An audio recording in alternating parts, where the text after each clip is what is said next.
In this session, we will discuss about India-US trade deal. Recently India और US के बीच में कुछ ट्रेड डील होने वाले हैं बिकॉज 9 जुलाई से वहाँ पर न्यू टैरिफ रूल स्टार्ट हो जाएंगे। इंडिया चाहता है कि उस टैरिफ रूल के स्टार्ट होने से पहले ही यूएस के साथ कुछ ट्रेड डील कर ली जाए। Why news A team of negotiators from India has been in the US to conduct final negotiations for a mini trade deal by July 8। Negotiator से ए टीम इंडिया की तरफ से यूएस पहुंच चुकी है और ये मिनी ट्रेड डील के तौर पर यूएस के साथ कुछ नेगोशिएशंस फाइनल नेगोशिएशंस कंडक्ट करेंगे। US reciprocal tariff including 26% on all import from India will take effect on July 9 if there is no agreement. Because US ने कुछ रेसिप्रोकल टैरिफ्स वेरियस कंट्रीज के ऊपर इम्पोज किए हैं। अगर इंडिया 9 जुलाई से पहले यूएस के साथ कुछ ट्रेड डील नहीं करता है तो यूएस इंडिया के इंपोर्ट पर, यानी इंडिया जो भी यूएस के लिए एक्सपोर्ट करता है वो यूएस के लिए इंपोर्ट हो गया। इंपोर्ट पर 26% तक का टैरिफ इम्पोज कर देगा यूएस अगर इंडिया ने डील नहीं किया। यही वजह है कि इंडिया 9 जुलाई से पहले यूएस के साथ कुछ ट्रेड डील करने वाला है। Biggest obstacles to the deal are US tariff export of GM crops cow milk to India. जो ट्रेड डील होने वाला है, इस ट्रेड डील में जो मेन इशूज पर डिस्कशंस किए जाएंगे वो यूएस के टैरिफ से रिलेटेड है, जीएम क्रॉपिंग के एक्सपोर्ट से रिलेटेड है एंड इंडिया से काउ मिल्क जो इंपोर्ट किया जा रहा है उससे रिलेटेड ये इंपॉर्टेंट डिस्कशंस किए जाने हैं। Why India US trade issue got momentum. India US trade issue ने मोमेंटम क्यों गेट किया? Tariff levied on import in India are 5 times higher than what the US levies on the import. India के अंदर US items पर import पर जो tariff levy किया जाता है वो यूएस के द्वारा इंपोर्ट किए जाने वाले आइटम्स के कंपेयर में 5 times हायर है। The average duty levied by India was 17% in 2023 compare to 3.3% levied by US. 2023 में इंडिया के द्वारा यूएस गुड्स पर जो एवरेज लेवी किया गया था वो 17% तक लेवी किया गया था, जबकि यूएस ने अबाउट 3.3% का टैरिफ इंडियन गुड्स पर लेवी किया था। इट मीन्स हम यहाँ पर देख सकते हैं कि दोनों कंट्रीज के बीच में एक दूसरे का आइटम्स पर जो टैक्स या टैरिफ इम्पोज किया गया है उसमें काफ़ी डिफरेंस है। अबाउट 5 times से ज़्यादा का यहाँ पर हम डिफरेंस देख सकते हैं। India higher average was mostly due to high tariff on agricultural product to protect domestic producers. India ने स्पेशली एग्रीकल्चरल प्रोडक्ट पर स्पेशली यूएस के गुड्स के इंपोर्ट पर हैवी टैरिफ यहाँ पर इम्पोज किए हैं सो दैट इंडिया अपने डोमेस्टिक प्रोड्यूसर्स को प्रोटेक्ट कर सके। Average tariff levied by India on non agricultural goods was less than 15% between 2018 and 2023। बात अगर नॉन एग्रीकल्चरल गुड्स की जाए उस पर इंडिया यूएसए के गुड्स पर अबाउट 15% तक यहाँ पर टैरिफ लेवी करता है। The duty on agricultural goods, however, has always been more than twice the duty on non-agricultural goods and exceeded 38% in all years except in 2020। बात अगर एग्रीकल्चरल और नॉन एग्रीकल्चरल गुड्स पर जो टैरिफ इम्पोज किया गया, अगर इसका कंपेयर किया जाए तो नॉन एग्रीकल्चरल आइटम्स पर एग्रीकल्चरल आइटम्स के कंपेयर में जो टैरिफ रहता है वो हाफ रहता है। और 2020 को अगर छोड़ दिया जाए तो ओवरऑल जो ये टैरिफ परसेंटेज रहा है वो 38% तक का टैरिफ इंडिया ने यूएस गुड्स पर लेवी किया है। India has recently reduced tariff on bourbon whiskey from 150% to 100% because last कुछ ईयर्स में इंडिया ने अमेरिका की तरफ से ओपोज देखा है कि इंडिया जिस तरह से हैवी टैरिफ लेवी करता है यूएस आइटम्स पर, कुछ कंसेशन गिवन करने के लिए रिसेंटली इंडिया ने बॉर्बन विस्की पर टैरिफ को 150% से 100% तक रिड्यूस किया है। Trade surplus with US, India is increasingly exporting more to US widening its trade surplus with US.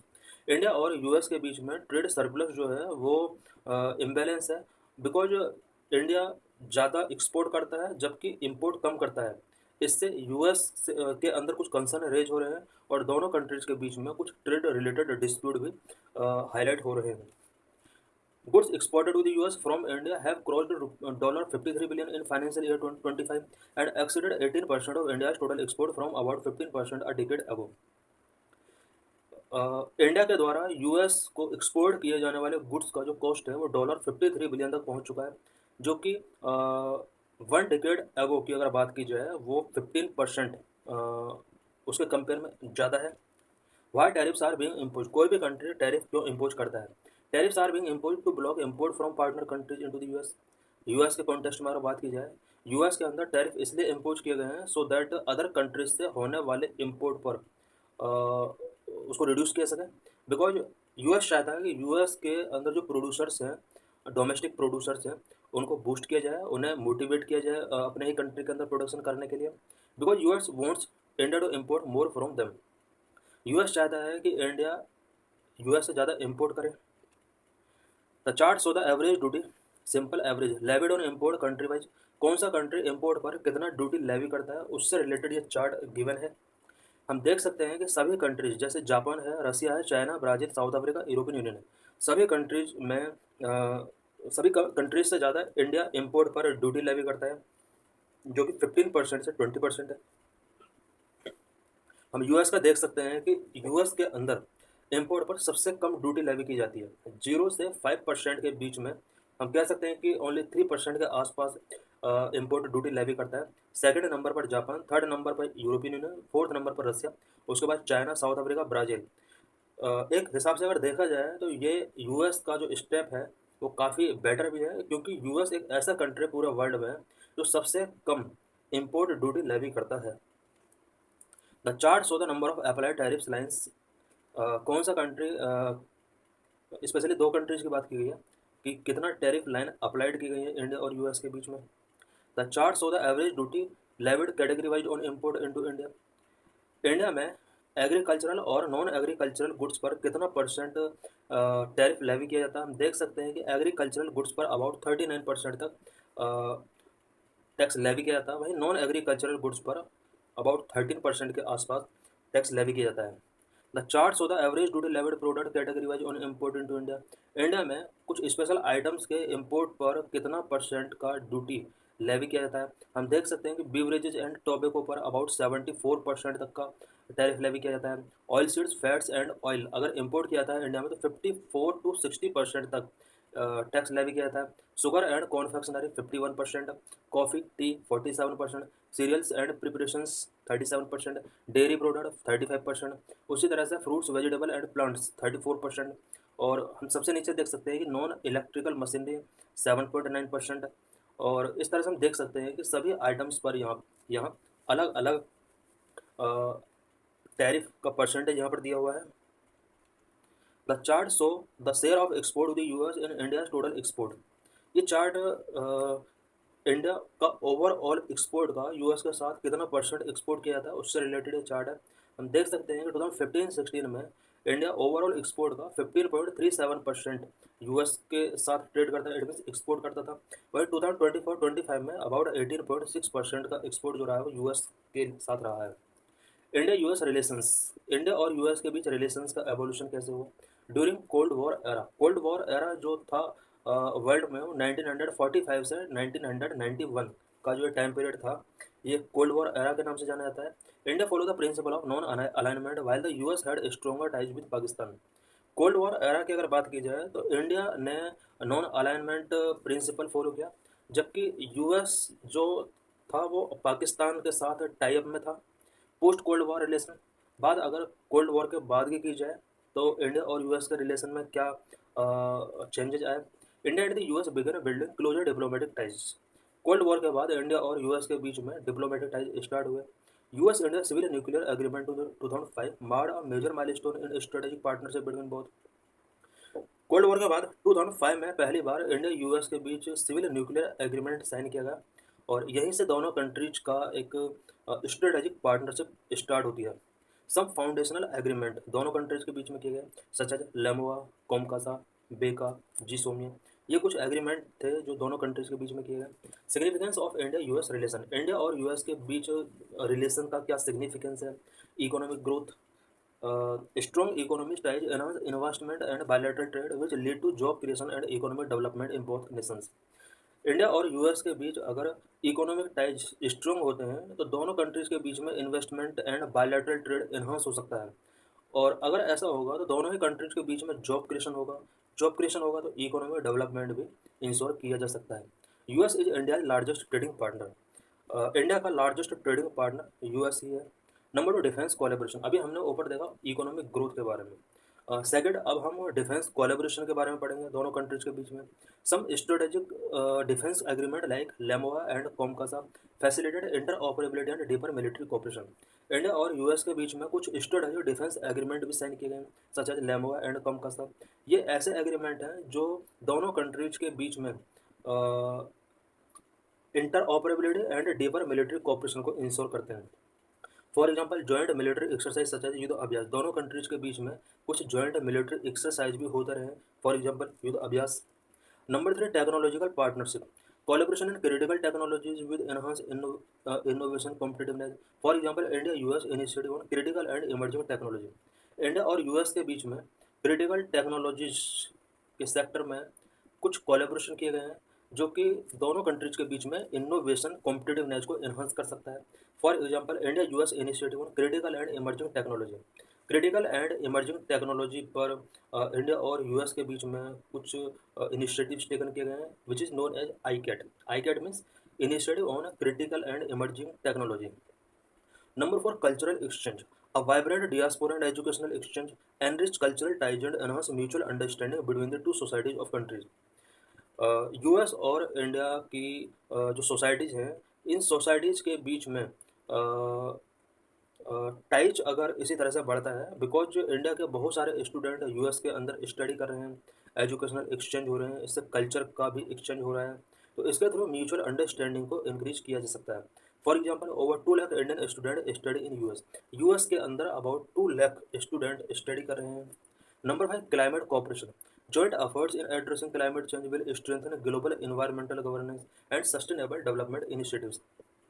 दोनों कंट्रीज के अंदर अगर क्लाइमेट चेंज को एड्रेस करने के लिए जॉइंट एफर्ट होते हैं, तो इससे global environmental governance and sustainable development initiative को स्ट्रेंथन किया जा सकता है।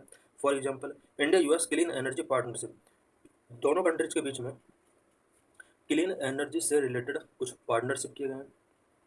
Number 6, quad alliance.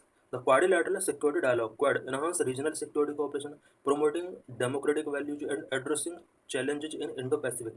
इंडिया और यूएस दोनों ही क्वाड के मेंबर हैं, और क्वाड के मेंबर होने की वजह से एक रीजनल सिक्योरिटी कोऑपरेशन के तौर पर दोनों कंट्रीज को बूस्ट मिल रहा है, डेमोक्रेटिक वैल्यूज को प्रमोट कर सकते हैं, एंड इंडो पैसिफिक रीजन के अंदर जो भी चैलेंजेज हैं उनको एड्रेस किया जा सकता है। For example Quad's initiative in vaccine distribution and maritime security.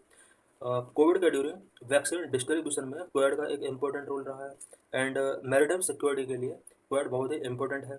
India US defence relation. अब हम इसमें इंडिया और यूएस के बीच के जो डिफेंस रिलेशन है, स्पेशली हम इम्पोर्टेंट डिफेंस इनिशिएटिव के बारे में यहाँ पर हम डिस्कशंस करेंगे। 2005 से मेनली ये जो स्ट्रॉन्ग रिलेशन है दोनों कंट्रीज के बीच में स्टार्ट होते हैं, जब से इंडिया और यूएस के बीच में सिविल न्यूक्लियर पॉलिसी या एग्रीमेंट किए गए थे, तब से दोनों कंट्रीज के बीच में ये जो टाइज हैं वो स्ट्रॉन्ग होते हैं। 2005 strategic dialogue were initiated which had to deeper engagement between US and India. 2005 से दोनों कंट्रीज के बीच में कुछ स्ट्रेटेजिक डायलॉग स्टार्ट होते हैं। इन डायलॉग की वजह से दोनों कंट्रीज के बीच में कुछ एंगेजमेंट डीपर हुए। उसके बाद 2016 the US designated India as the major defence partner enhancing access to advance technology and collaboration. 2016 में यूएस ने इंडिया को एक मेजर डिफेंस पार्टनर के तौर पर डेजिग्नेट किया, और एडवांस्ड टेक्नोलॉजीज यूएस ने इंडिया को प्रोवाइड करें। 2016 to 2018 the US and India signed several important agreement between 2016 and 18। 2016 और 18 के बीच में इंडिया और यूएस के बीच में सेवरल इंपॉर्टेंट एग्रीमेंट साइन किए जाते हैं, सच एज लेमोआ, कोमकासा, बेका, जिसोमिया। Number 1, LEMOA. LEMOA means Logistic Exchange Memorandum of Agreement. It facilitated a mutual logistic support between both countries. दोनों कंट्रीज के बीच में लॉजिस्टिक सपोर्ट को फैसिलिटेट करने के लिए लेमोआ साइन किया गया। Number 2, COMCASA, communication compatibility and security agreement, facilitate secure communication between US India militaries for interoperability. US India militaries के बीच में इंटरऑपरेबिलिटी के लिए कम्युनिकेशन को सिक्योर करने के लिए कोमकासा साइन किया गया था। COMCASA means communication compatibility and security agreement. Number 3, BECA. BECA means basic exchange and cooperation agreement. This allow sharing of geospatial intelligence for enhanced military precision and navigation. Military precision and navigation को enhance करने के लिए दोनों countries के बीच में बे का sign किया। Number 4 GSOMIA general security of military information agreement. GSOMIA protect the exchange of information also fostering intelligence collaboration. Exchange of information को प्रोटेक्ट करने के लिए एंड इंटेलिजेंस कोलेब्रेशन को फोस्टर करने के लिए दोनों कंट्रीज के बीच में जिसोमिया साइन किया जाता है। 2018 for easier access to US military technology India received strategic trade authorisation tier 1 स्टा 1 स्टेटस इन 2018। 2018 में इंडिया को S T A means strategic trade authorisation tier 1 का स्टेटस यूएस की तरफ से दिया जाता है, और इसके थ्रू अगर ये स्टेटस मिल जाता है तो मिलिट्री टेक्नोलॉजी तक इंडिया का यूएस में एक्सेस हो जाता है। 2+2 minister dialogue was also establish to defend strategic cooperation. Strategic cooperation को डिफेंड करने के लिए 2+2 मिनिस्टर डायलॉग भी स्टार्ट किया गया। हम देख सकते हैं कि 2018 में यूएस के द्वारा इंडिया को स्ट्रेटेजिक ट्रेड ऑथराइजेशन टायर 1 का स्टेटस गिवन किया जाता है, जिसके अंडर मिलिट्री टेक्नोलॉजी का इजीली एक्सेस इंडिया का हो जाता है। 2019 first tri service exercise Tiger Triumph and signing of industrial security annex for US companies in Indian defence production. Indian companies के लिए डिफेंस प्रोडक्शन में परमिशन मिल जाती है, और 2019 में first tri service exercise Tiger Triumph start किया जाता है। 2020 initiative on critical and emerging technology iCET to drive collaboration in AI quantum computing and cyber security was launched इन 2020। 2020 में आईकैट दोनों कंट्रीज के बीच में लागू किया जाता है सो दैट आर्टिफिशियल इंटेलिजेंस में कोलैबोरेशन को इंक्रीज किया सके, क्वांटम कंप्यूट में कोलैबोरेशन किया जाए, साइबर सिक्योरिटी जैसे इश्यूज को दोनों कंट्री डील कर सकें। तो 2020 में दोनों कंट्रीज के बीच में आईकैट इनिशिएटिव टेकन किया जाए। ICET means initiative on critical and emerging technology. 2021 maritime information sharing technical arrangement MISTA was established in 2021 to improve maritime domain awareness. Maritime domain awareness को इम्प्रूव करने के लिए दोनों कंट्रीज के बीच में मिस्टा साइन किया जाता है। MISTA means maritime information sharing technical arrangement.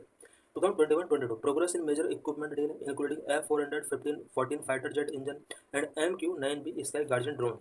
2021-22 में दोनों कंट्रीज के बीच में कुछ मेजर इक्विपमेंट डील किए जाते हैं, such as F415 fighter jet engine से related, MQ-9B sky guardian drone से रिलेटेड साइन किए जाते हैं। 2023 India US defence acceleration ecosystem index X under iCET was launched in 2023 to foster collaboration among defence companies, investors and research institution. दोनों countries के बीच में defence companies, investor and research institutions के बीच में कोलैबोरेशन को फोस्टर करने के लिए index X India US defence acceleration ecosystem launch किया गया 2023 में। Challenges in India US relation. India और यूएस के रिलेशन के बिफोर क्या क्या चैलेंजेस हैं? Number 1 trade imbalance. Trade imbalance cause friction affecting agricultural and manufacturing sector. दोनों कंट्रीज के बीच में जो ट्रेड इम्बैलेंस है, इसकी वजह से कुछ फ्रिक्शंस जनरेट हो रहे हैं, जिसकी वजह से एग्रीकल्चर एंड मैन्युफैक्चरिंग सेक्टर काफ़ी हद तक अफेक्ट हो रहे हैं। US concern over India tariff on various agriculture production have lead to trade dispute. US का जो मेन कंसर्न है वो ये है कि इंडिया ने यूएस के एग्रीकल्चरल गुड्स पर 40% तक का टैरिफ लगाया हुआ है। नंबर 2 डाटा प्राइवेसी से रिलेटेड कंसर्न है दोनों कंट्रीज के बीच में। बहुत countries have different approaches to data protection and cross border data. दोनों कंट्रीज के बीच में डाटा प्रोटेक्शन को लेकर एंड क्रॉस बॉर्डर डाटा को लेकर अप्रोचेस जो है वो डिफरेंट है। US wants free data flow while India emphasise data localisation for privacy. US चाहता है कि फ्री डाटा फ्लो यानी डाटा का फ्री फ्लो होना चाहिए, जबकि इंडिया चाहता है कि डाटा लोकलाइजेशन फॉर प्राइवेसी, यानी प्राइवेसी पर इंडिया का फोकस है। Number 3 defence procurement hurdles disagreement and bureaucratic delay slow defence collaboration. Defence procurement से रिलेटेड कुछ हर्डल्स हैं, सच एज डिसएग्रीमेंट या फिर ब्यूरोक्रेटिक डिले। ये कुछ हर्डल्स हैं जो डिफेंस कोलैबोरेशन को स्लो करते हैं। For example the delay in finalising the predator drone deal से रिलेटेड अभी भी कुछ फाइनलाइजिंग बाकी है। Number 4 intellectual property rights disagreement over intellectual property protection specially in pharmaceutical impact trade negotiations. दोनों कंट्रीज के बीच में कुछ इंटेलेक्चुअल प्रॉपर्टी प्रोटेक्शन से रिलेटेड डिसएग्रीमेंट है, स्पेशली फार्मास्यूटिकल्स, जो कि दोनों कंट्रीज के ट्रेड नेगोशिएशंस को इम्पैक्ट करते हैं। Number 5 visa restrictions state US visa regulations particularly for H-1B visa limit Indian IT professionals mobility who affect the tech industry. India और यूएस के बीच में कुछ जो इशूज हैं वो वीज़ा को लेकर भी हैं, बिकॉज यूएस के अंदर वीज़ा रेगुलेशन जो है वो काफ़ी स्ट्रिक्ट हैं, पर्टिकुलर H-1B वीज़ा की अगर बात की जाए। और इसकी वजह से इंडियन आईटी प्रोफेशनल्स का जो मूवमेंट है यूएस में वो थोड़ा कम हुआ है। Number 6, geopolitical differences. Diverging view of both countries on Iran, Russia and other regional conflict sometimes challenge bilateral strategic cooperation. Geopolitical difference भी हैं, स्पेशली कुछ कंट्रीज को लेकर, such as Iran, Russia and other regional conflict को लेकर जो दोनों countries के व्यू हैं वो थोड़ा डाइवर्ज हैं, जो कि दोनों कंट्रीज के बीच बायलैटरल स्ट्रेटेजिक कोऑपरेशन को काफ़ी हद तक अफेक्ट कर सकते हैं।